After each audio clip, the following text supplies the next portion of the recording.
Imagine you're about to sleep. You check the front door. It's locked. You walk away. And then a thought appears. What if I didn't lock it properly? So you check again, still locked. For a moment, you feel better. But a few minutes later, the doubt returns. What if I missed something? So you check again. Or maybe you ask someone, "Are you sure it's locked?" They say yes. You feel relieved for a while. Then the doubt comes back.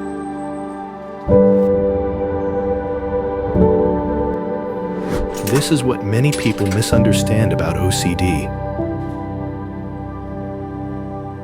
The problem is not the door. The problem is not the lock. And the problem is not even the question. The real problem is doubt. A doubt that refuses to stay settled. A doubt that keeps asking for one more answer. One more check. One more reassurance. One more guarantee. OCD is often called the doubting disorder because no answer ever feels complete for very long.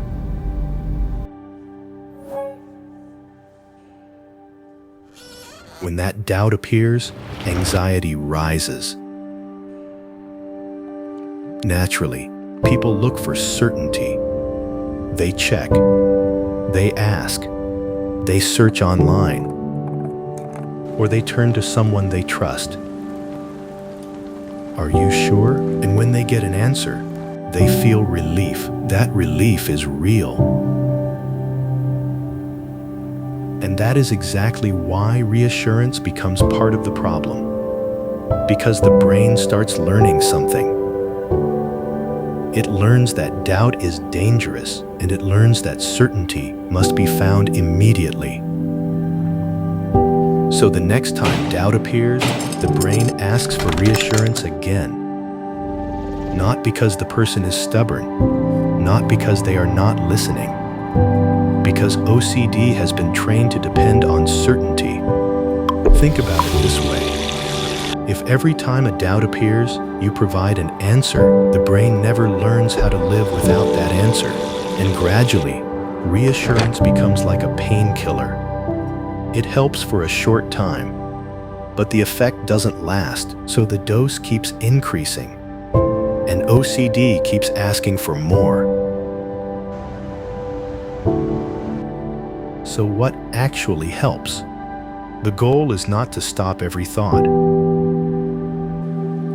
And the goal is not to become 100% certain, because no human being can be 100% certain about everything.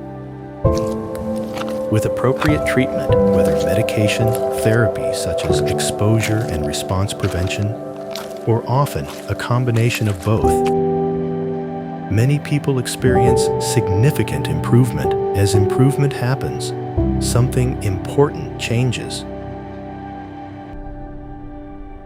The focus slowly shifts from, "How can I eliminate this doubt?" to, "Can I live my life even when some doubt is present?" That shift is uncomfortable, but it is also powerful.